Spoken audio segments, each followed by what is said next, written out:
which you may have heard.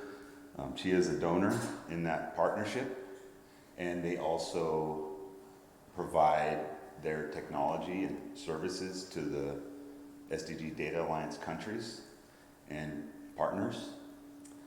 And we've been fortunate enough to work with them at Esri and collaborating on some of their, in some of the work that we've done within the Data Alliance. We're continuing to do that. And it's really innovative. It's allowing us to explore different ideas around carbon finance, carbon accounting, and the blockchain. And it's just been a fun endeavor. So outside of that context, I would urge, if you're interested in working with Chia, to connect with me. I'm happy to connect you with them. They're a great group. They operate globally. They have a huge user community here in China and across the world. So if you haven't heard of them, you will have now, and if you have any questions later. I'll try to do the presentation justice. It's highly detailed, and I don't understand every aspect of the Chia blockchain at all. But it's been around some time, and it comes from a long history of knowledge in blockchain. So blockchain's been around for a long time, actually. It's evolved. As long as cryptography evolves, blockchain tends to evolve alongside. And some of the characteristics of blockchain are, that it's immutable, auditable. There's a collective peer network that share their work across the blockchain. And some of the illustrations here kind of allow us to see some of those activities. So these are general aspects of pretty much most blockchains, not all, obviously. Some are not open source, for example. But a number of these characteristics are common across all blockchains. For Chia specifically, they allow a lot of reduced energy optimization. They allow a different methodology for validating blocks. They allow a different access and community expansion through their Chia Lisp language. They have a developer community that is active in trying to understand how to apply it to SDGs. Some of the SDGs you see here are some of the things that Chia itself is exploring as a community, and different aspects of the goals are illustrated here to kind of outline some of the focus areas that we've been exploring with them as Esri, as well as the SDG Data Alliance and others. The really unique thing about Chia is that it leverages the UTXO Bitcoin model.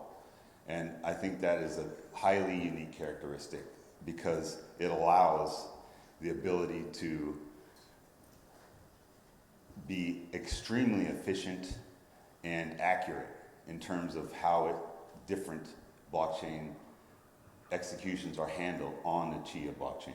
So some of those characteristics are seen here, but for Chia, it's a layer 1, and it has very, very high transactions on the block simultaneously.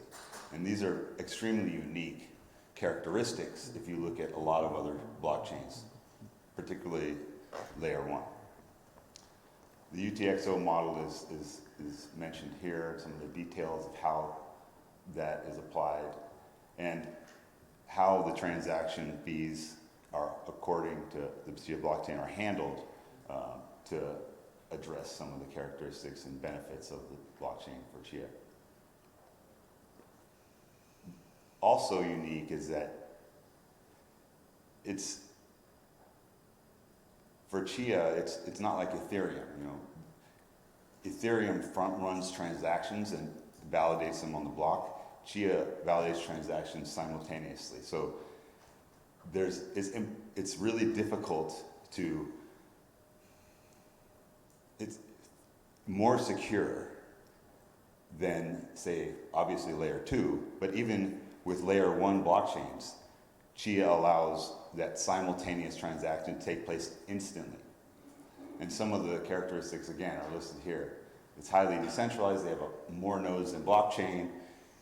You can see some of the characteristics of Bitcoin and the comparison to the number of nodes of blockchain. And it is not proof of stake. It tends to be a proof of storage model where you're using hard drive space to make those hash transactions, computations, and it utilizes those hard drives to make those transactions possible through any type of hard drive, old hard drives, and obviously if you're saving hard drive space, if you're utilizing old hard drive space, you're preventing those hard drives to end up in landfill. So you can take old hard drives, even like any kind of hard drive, and start your own node. And so they've scaled rapidly, and they're continuing to scale. And the number of nodes is increasing. It's actually higher than this now. But you can get a sense of the scale of Chia. And also the comparison to like private blockchains is not comparable. There's just a few hundred nodes in common private blockchains. So it tends to have this proof of storage model. You know, the founder of Chia, he's very versed in kind of this type of transaction environment through his experience with BitTorrent. Are people familiar with BitTorrent here? Anyone know what BitTorrent is? I see some nods. So Bram Cohen started Chia. He's the founder of Chia, and he has started Chia to allow more participation and validation of information across the world through the use of blockchain. That's his vision to authenticate information in a more transparent manner. And he's started Chia independently and has grown it since then.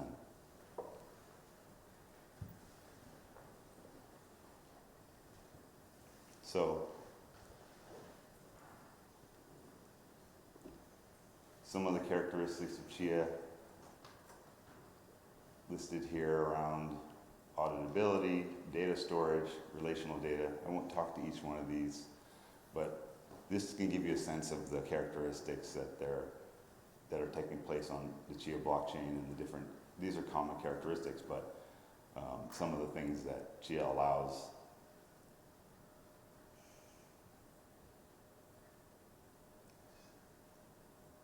Again, common characteristics. And I can't do it justice, but fortunately some of the text here can allow you all to get a sense of the Chia blockchain. And I don't use the Chia blockchain, so I can't speak to the detail of its use. But this gives you a level of knowledge about the data layer for the Chia blockchain.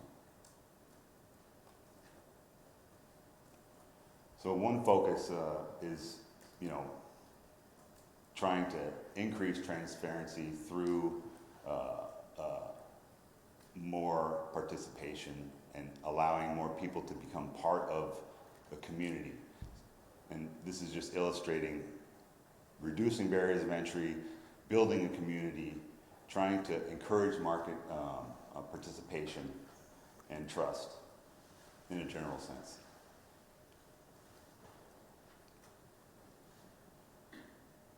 And reinforcing some of that market participation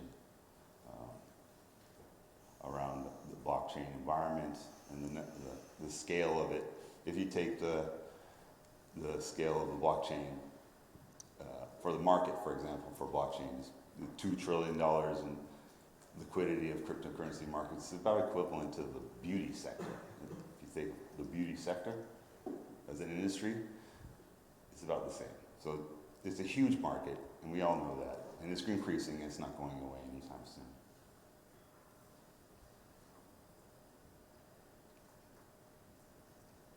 They're working on a number of projects around carbon markets that I'm not justified to talk to.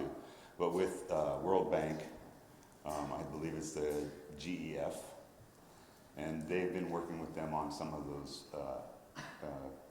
carbon accounting projects to try to utilize the Chia blockchain and Chia Lisp as the language for supporting some of the projects around data accountability and authenticity. And I mentioned that proof of storage concept that Chia utilizes to validate transactions and develop nodes. This is illustrating some of the approaches to that.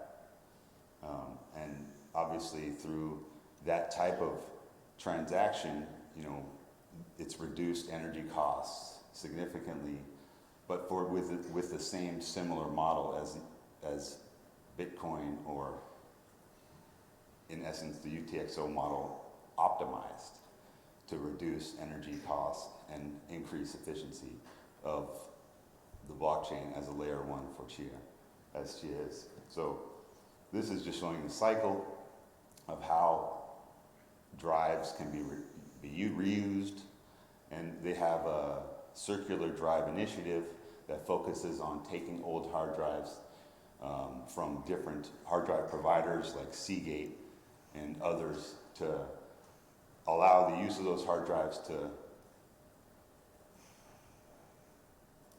take advantage of validation on the blockchain for Chia.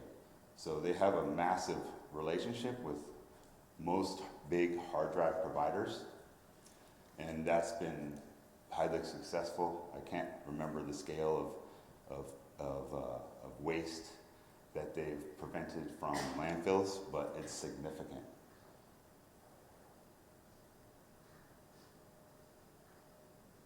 And this is just outlining some of the kind of common things that they're trying to address through a number of avenues of their work on sustainable development globally.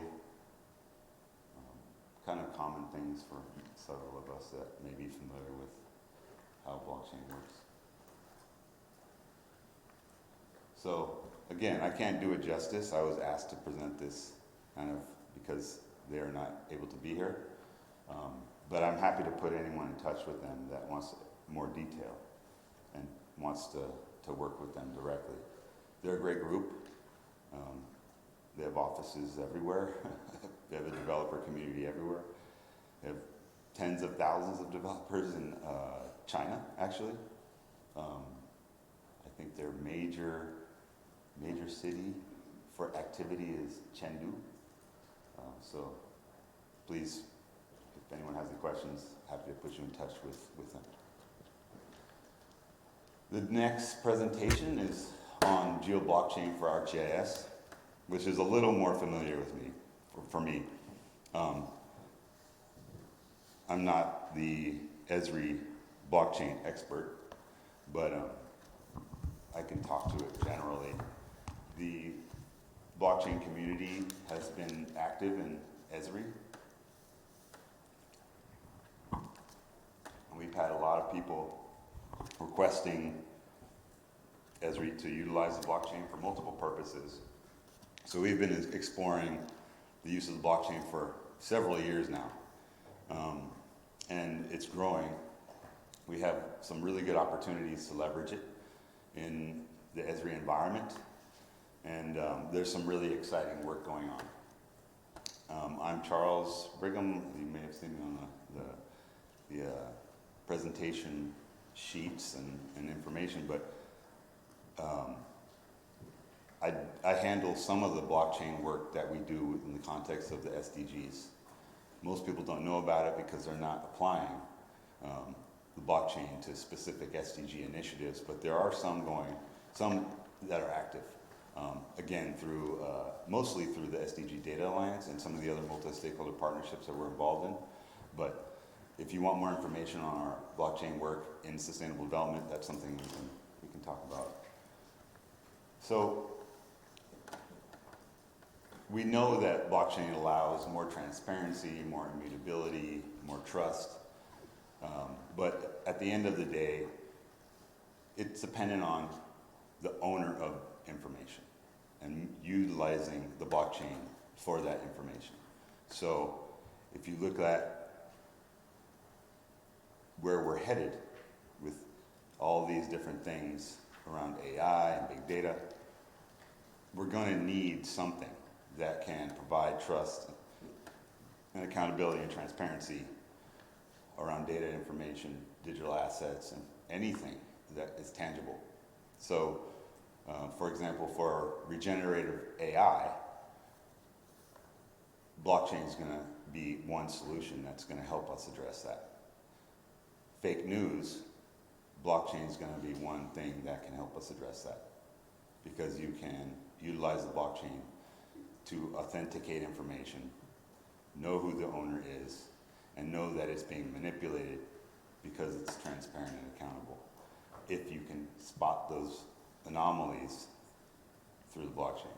And since the blockchain is open and available, at least most are, you're able to track that through time and account for that.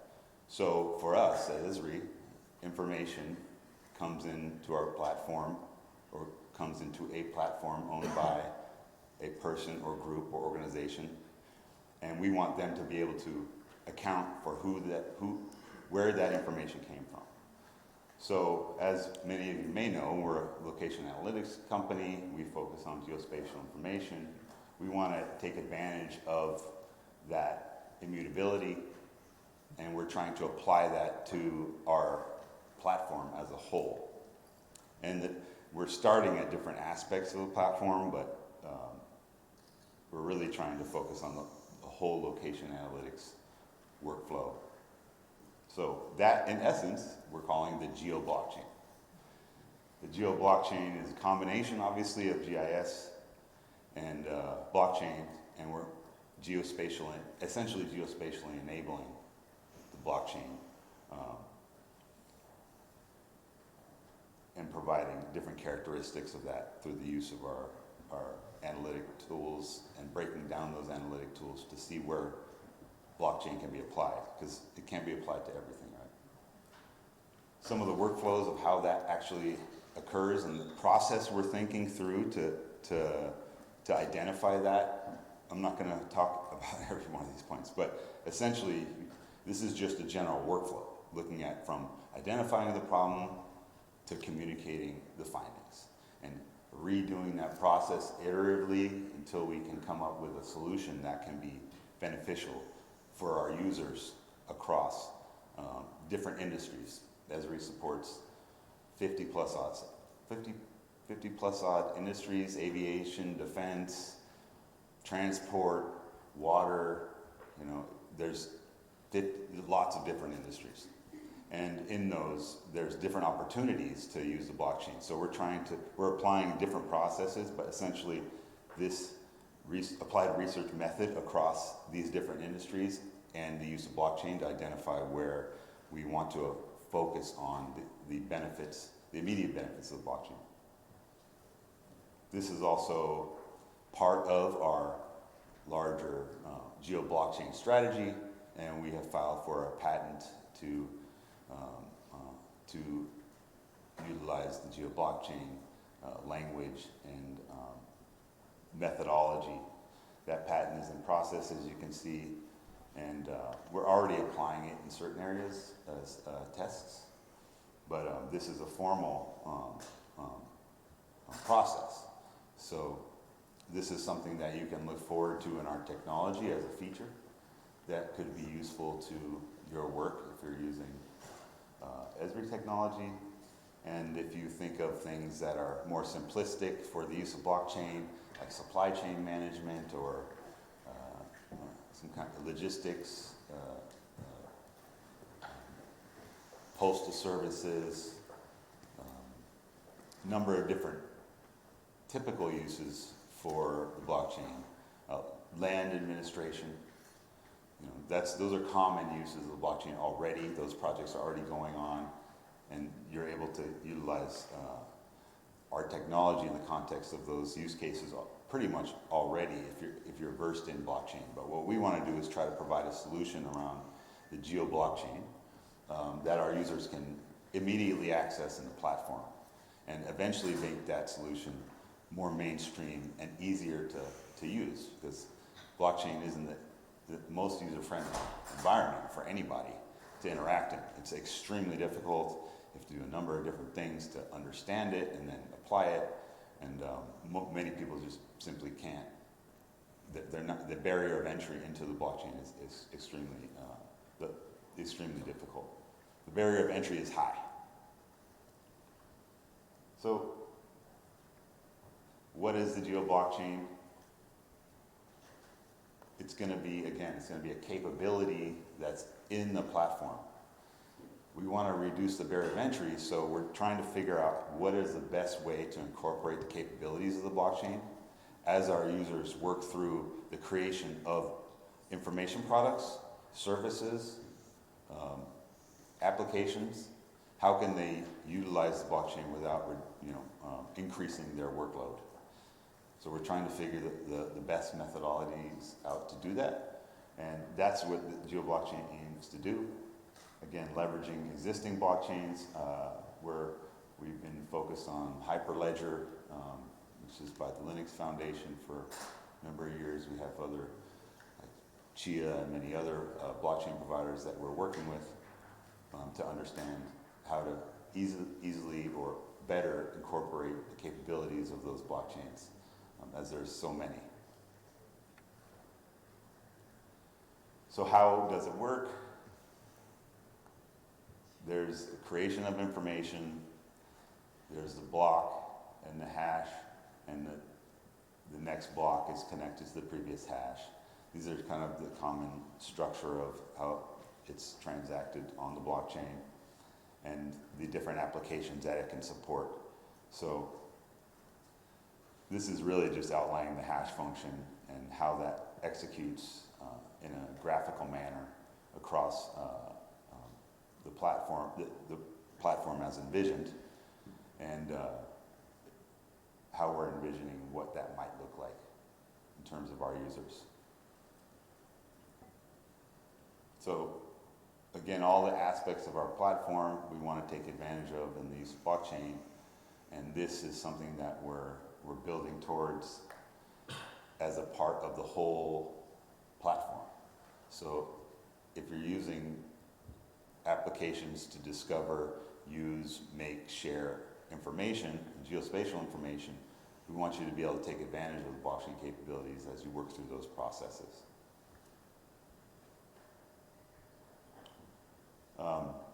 These are some of the core capabilities of the geo blockchain for ArcGIS that we're working through, and kind of self-explanatory, but we're spatially enabling the blockchain through our own platform, allowing it to utilize blockchain capabilities and aspects of different blockchains, authenticating data through the life cycle of the data workflow in the platform as you go through the creation of information products, applications, and data. You can authenticate that and know who did what over time in an accountable, transparent way, so that that information is understood from the owner, and that owner is tracked through time without manipulation. So we're validating attributes of information and whole blocks, and we're integrating a lot of sensors and real-time capabilities that are already present in our platform into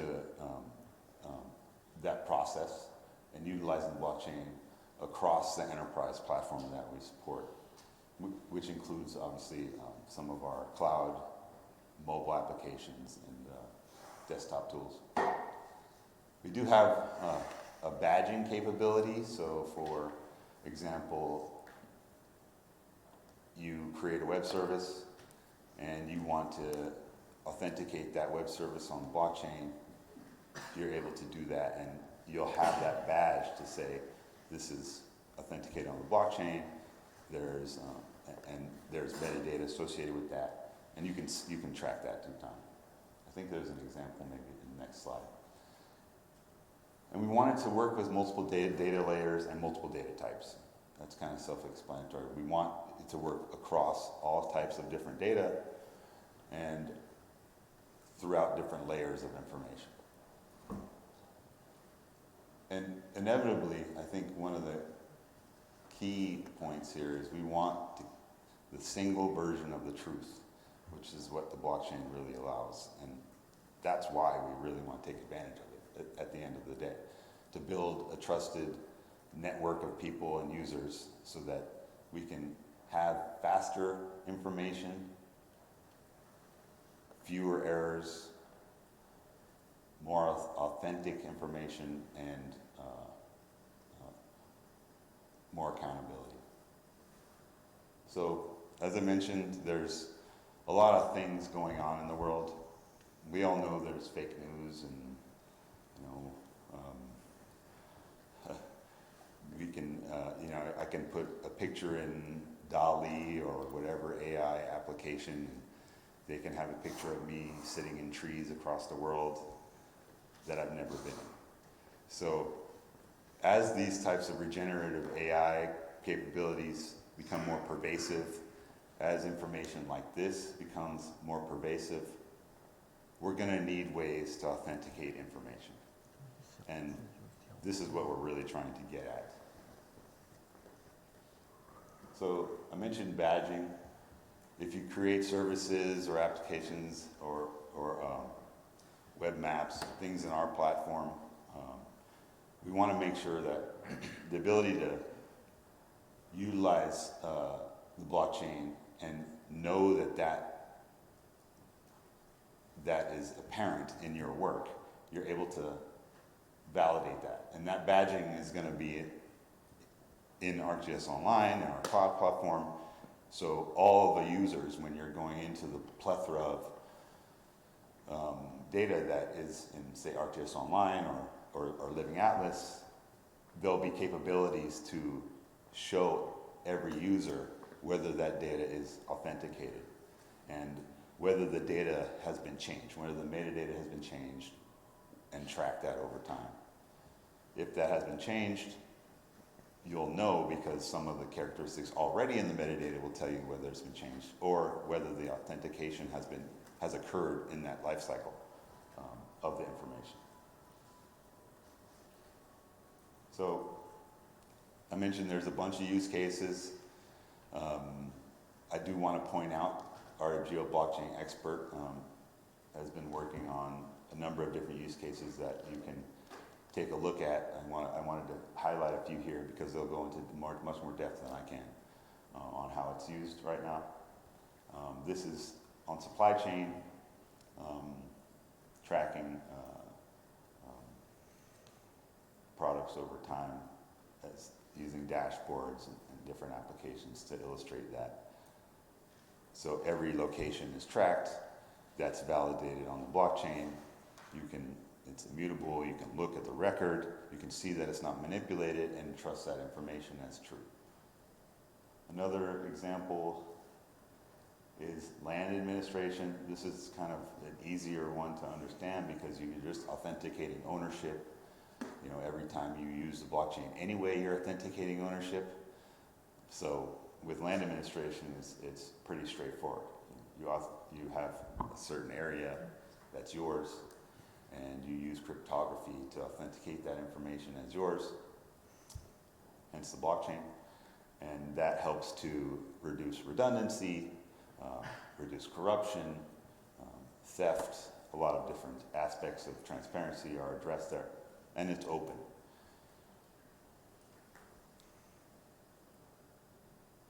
Another example around just authenticating data and metadata. I think we talk about harmonizing metadata. My belief is if we don't talk about blockchain in the same context of harmonizing metadata, we're going to have the same problem as fake news. So we need to figure out how to authenticate metadata in a more streamlined way. And in that process, we've been thinking about different ways to do that. And this is an illustration of some of the work we're starting to do across our platform, not just online, and Living Atlas, and different services that we provide. So that's all I had to share with you. I hope that was somewhat helpful. I think some of the examples I'd urge you to take a look at. And if you have any other questions on those examples, I can point you to the people that are working on that. I want to say one thing before I open it up for questions, is that, again, I'm not the blockchain expert.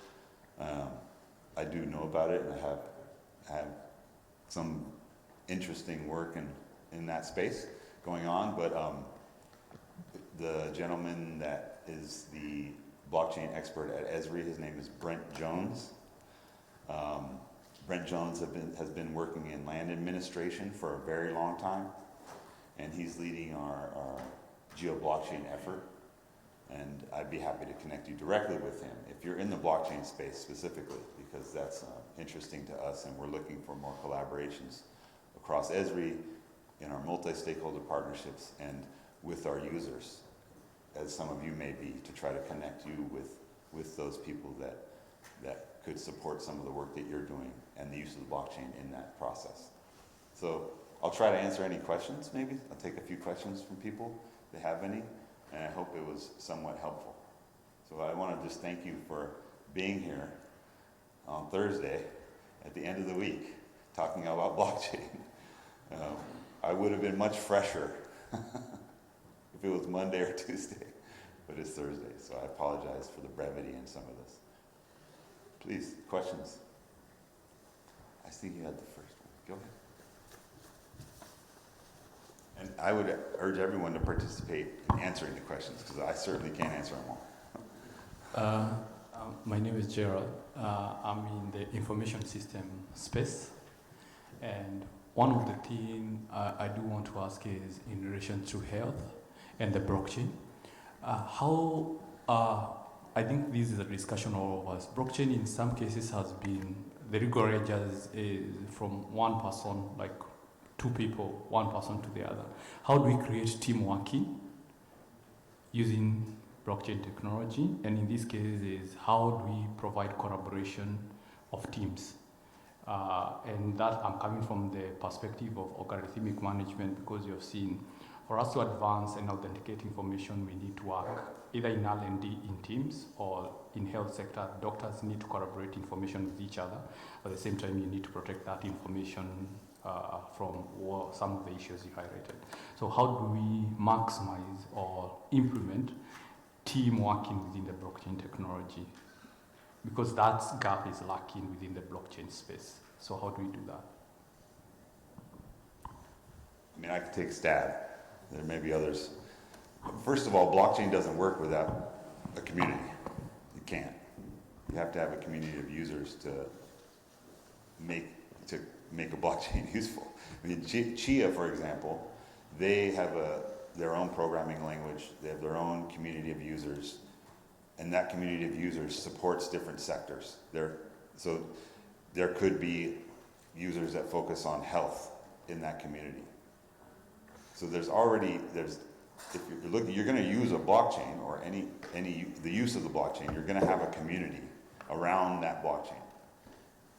So you have to figure out what blockchain is applicable to what you want to do. After you understand that, you can either utilize that community or create your own community within the context of that blockchain.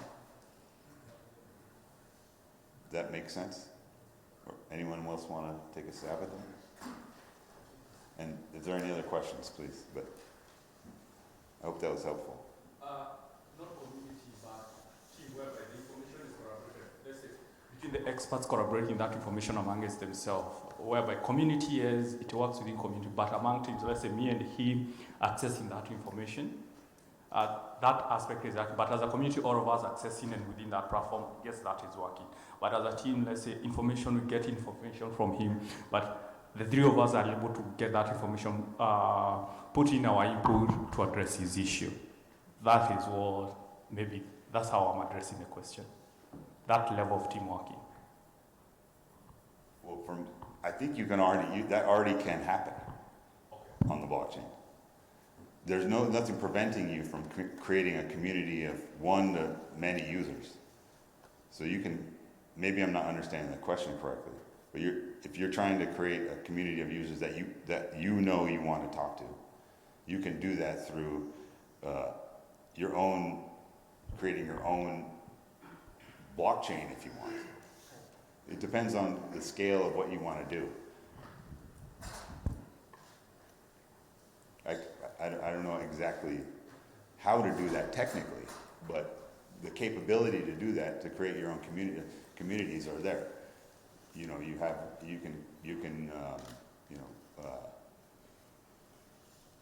can authenticate something on the blockchain that is only specific to a community that you want to have access to it. So that community will be the only ones that can interact with it.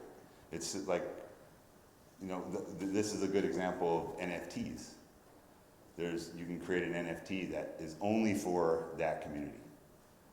They use that and an NFT is basically, you know, a bunch of numbers and stuff. So you just take that attached to whatever digital art stuff that you want to attach to.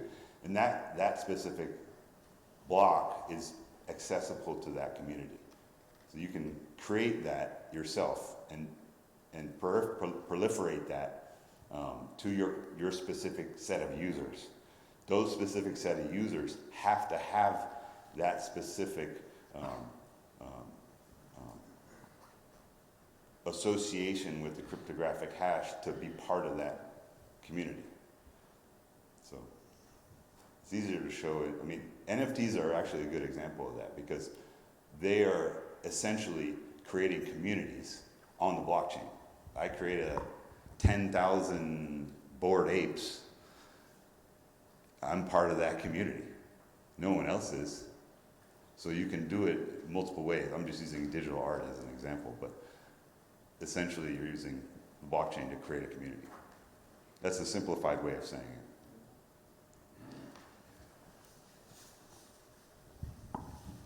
Hi, so I'm also quite new in the blockchain world. So just from a user perspective, so I'm building like a dashboard or whatever, and what I understand is that I can access. Let's say I want to put a map, and I know this is a trusted map that I can access. Like as a user, how does it work? Is it there's an API is it through Living Atlas? How do I, as a user, how do I use that map that is on the blockchain? That's what geo-blockchain, that's what I'm trying to understand. So more on the practical side of things. Yeah. If we know, I don't know. Well, I can't exactly answer. We're still working through a lot of these things, Okay. so it's still in flux. But essentially, as the owner, you would be the owner of that. You would utilize the blockchain to authenticate that web map. But if I didn't create, as a user, I didn't create it. Somebody else put it out Someone there. else. It's a trusted map that is Yeah. legit. This is the map of this region or this port, and I want to use it for my project. So how do I access that information, that So database? like permissions. Okay. So it's someone else's web map. They Mhm. created it. They authenticated it on the blockchain. It says authenticated. You want to access it. Is that the question? Yeah. Yeah. So that's just a permission. Oh. That permission, but the permissions are held by the owner. So it's no different than what we have now. You can allow different permissions by different types of users. So certain people have different access to that web map. You can have full access if I'm the owner, and I can give you full access, and you can maybe update it or do something to it, and then authenticate that process that you've done. I would still be the original owner, but you have just authenticated an update to that. So, but you can also allow different permissions, because in the platform you can already do that. I can give you full permission of whatever I've created and authenticated, and you can change and manipulate that as an owner too. So I can also provide that to you. That comes with the signature on the blockchain as well. So I need to be part of that blockchain, and then I can use that map as a viewer, let's say, or just or as an editor. Yes. I can edit if you give me the owner give me permissions. Yes. So it depends on. Depends on the permissions from the original owner. Yeah, I guess I need to understand. This is Practical use of the, a new, yeah. new thing. I pass it over to you, you do what you want to it, with it, and then you can pass it on to someone else. All through that process, there's a transaction happening on the blockchain. We know it hasn't passed to someone that is not authorized to use it. They haven't regenerated it and made something else. So there's that immutability process that happens through the life cycle. So it gets back to kind of the fake news kind of example, you know. But it all starts with the owner. The owner doesn't begin with some authenticity, then it can be manipulated. I have another question. You had something. Oh, sorry. So as I understood your question, you're kind of asking how can you pass so if you start with this blockchain authenticated official map of this place, as a user, how do you pass on that my downstream analysis is also based on this authenticated version? And you're saying as a user, how do I express that, or use it and then express that in my map that also displays the badge that this is based on the official one? So I guess the question is more not necessarily that he is going to do something to it and have a new version with that also needs to be authenticated, but just that his base was based on the originally authenticated version, which I think, as you said, is an ongoing question in blockchain. This is more like application aspect. There's a lot of theory, etc. Like a lot of the UX is still very uncertain around that. So yeah, I'm just trying to like get clarity on his question, how that can work in terms of like not necessarily wanting to create a new block and a new version, but just wanting to tap into the existing authentication and display that I am using this authenticated version. Yeah, and part of that's dependent on the blockchain you use, because the different blockchains will allow different capabilities across its ecosystem. And then as you do authentication on the blockchain, what kind of authentication are you doing? Are you doing authentication of a node, a vertex, a polygon? So there's different levels of that, and you have to determine that too before you can understand the context of getting at your question. So that I may pass on part of what I own to you. And how do we need to figure out how we can, like the badging system, for example, what does that actually mean? Am I badging the whole application? Am I badging certain components of it? And trying to get to a process where you can utilize the blockchain to badge, to authenticate different parts of the application, different parts of the data, different parts of the metadata. Those are things that are not determined yet, because the scale of doing that is huge. If you think about the amount of information out there, in one web map, you're creating massive amounts of information. What are you actually validating through that process? I think that's what we're trying to figure out in the previous life cycle workflow, to figure out where are the entry points for this. How do we build it into the platform so that people can take advantage of it across the whole platform, not just with the different aspects like one web map or as an application, but all the different components of the web map. The service itself, the data behind the service, it's very difficult. And I don't think anyone's solved that problem yet, but we're trying to address it. That's a good question.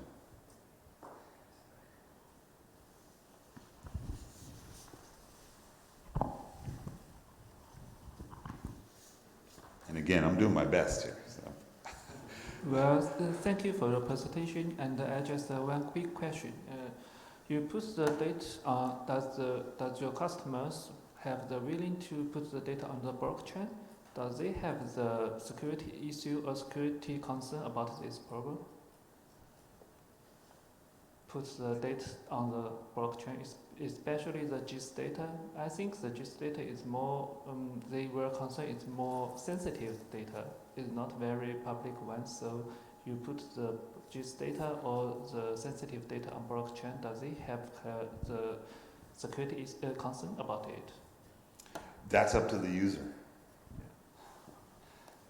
Yes, there are concerns. Obviously, if you have to be very careful about what you put on the blockchain because it's public. Yeah. So as you go through that process, I mean, different blockchains can be used, right? There's more secure blockchains that are not open. You mean the Hyperledger, yeah. Hyperledger, Yes. not a public blockchain? I think Hyperledger, from what I understand, has a security tier under it too. It's a contained blockchain, but I'm not an expert in Hyperledger. But certainly, security is a challenge. You know, if you're, I mean, it's not necessarily a challenge. It's something to be aware of. If you're going to use the blockchain is about largely about open, transparent, accountable information, and making sure that there's traceability in all of that information. So if you're going to use the blockchain, what are you going to use it for? You can have your blockchain in a secure environment, in a secure blockchain environment, but you have to be that's an intentional exercise. So there are many secure blockchains that are not that are contained and targeted for secure environments, but those are particular. What we're trying to do is we're trying to be blockchain agnostic, but through testings with some of the larger blockchains. Okay, thank you. Thanks for the question.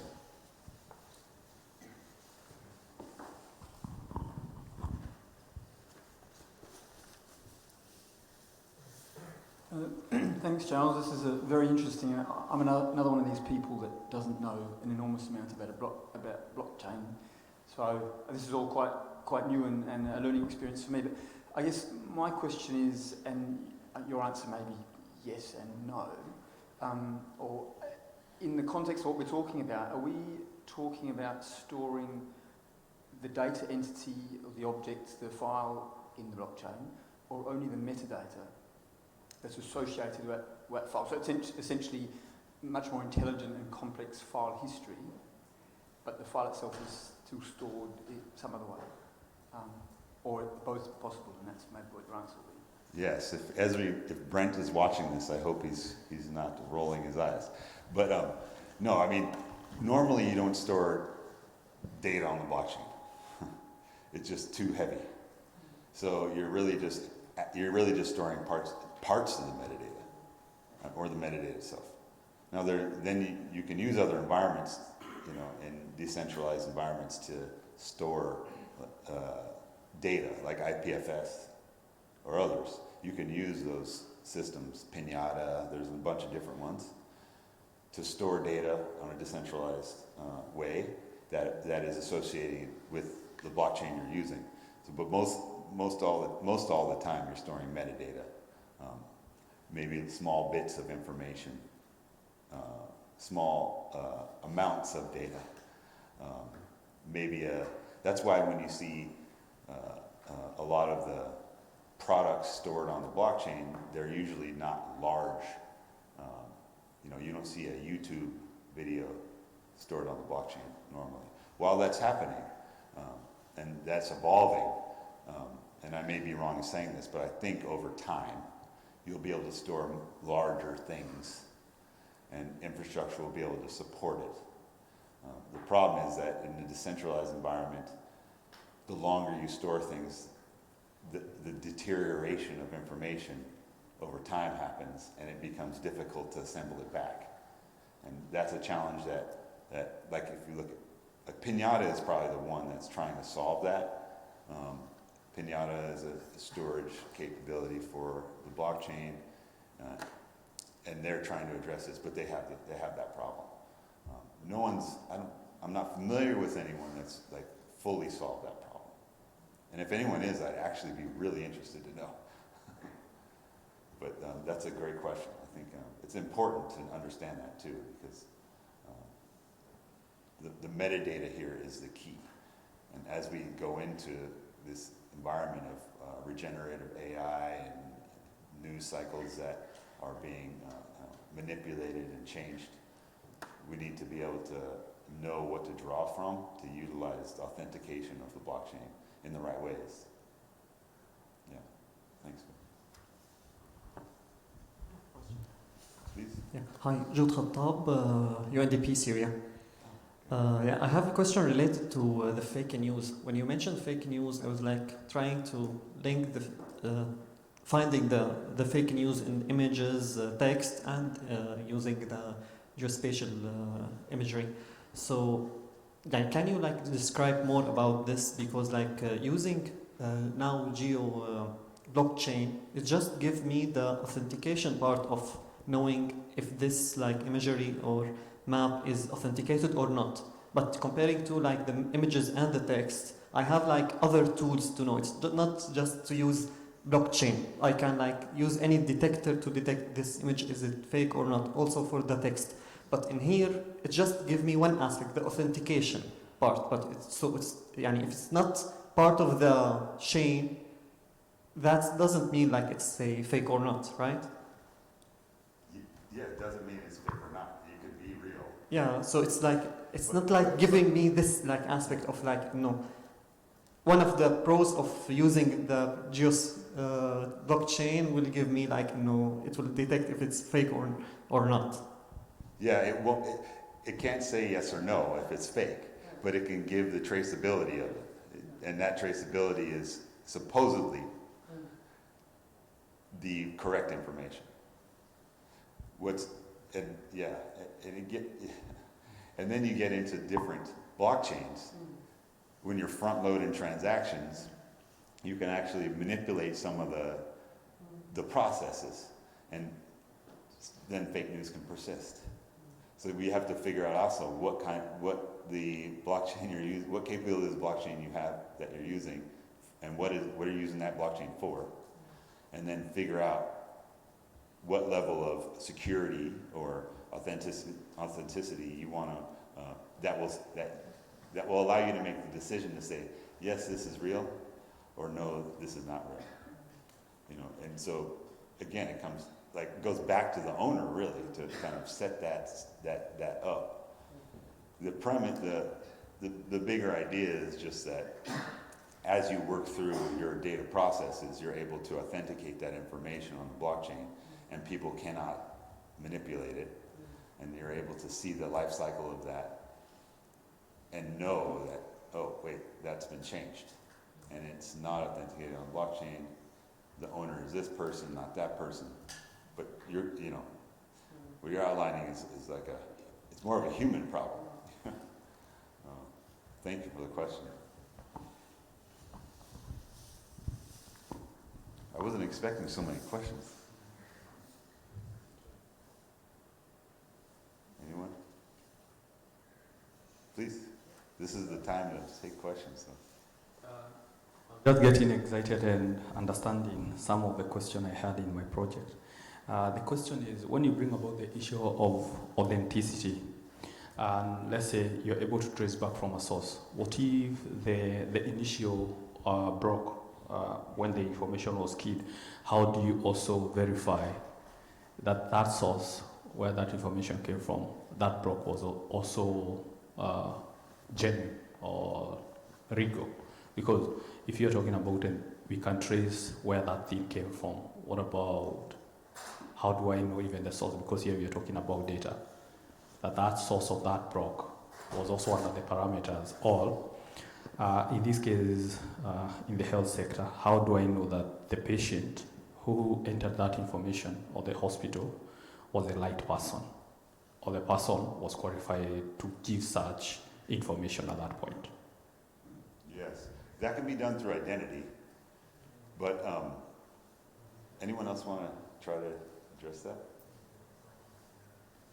Or do we need to marry it with other authenticity analysis systems that we marry it with blockchain for us now to curate that information and say this is authentic, this is not authentic, then cause integration of the blockchain technology with other systems within the health systems platform? I'm not exactly sure of the question, but I'll try my best. What what I'm hearing you say is that how do you tell if the authenticity of a specific patient's records is really authentic? Is that what I'm hearing? That broke. The initial. Yeah, the initial broke. It is, yeah. Well, if it's on a blockchain, you're executing on an existing blockchain for that patient.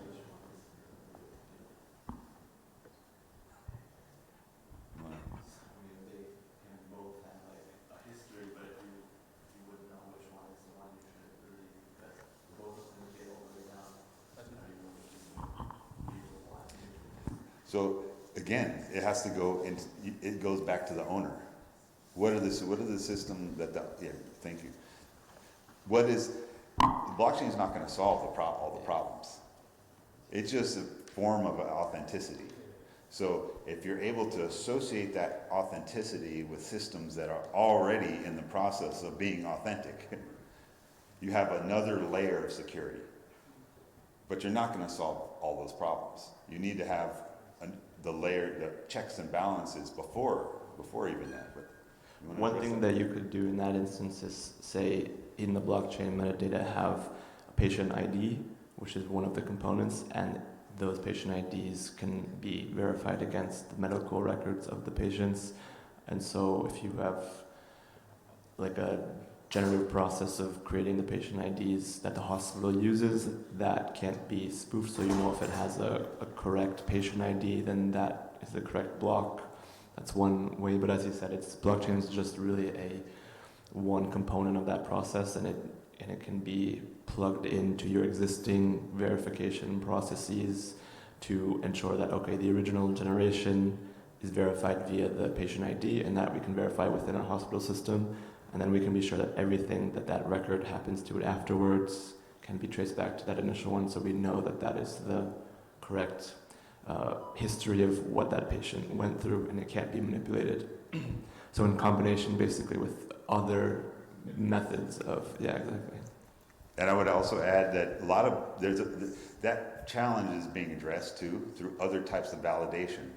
You know, you can use different blockchains, or you can validate different transactions within the same metadata that is associated with another set of metadata that is not necessarily connected. So you can have different types of validation happening across different, like that patient's record might be associated with something else. And to make that authentication happen, it has to match another process. And that process may be also encrypted. So you can have a validator, kind of validator that would connect those two together to validate that information is correct. So layer 2s do this because, you know, you have Ethereum and then you have like Polygon or something like that. They can interact with each other if you build it into the process. But that's a more complex task, but it can be done as well. So you could also use two different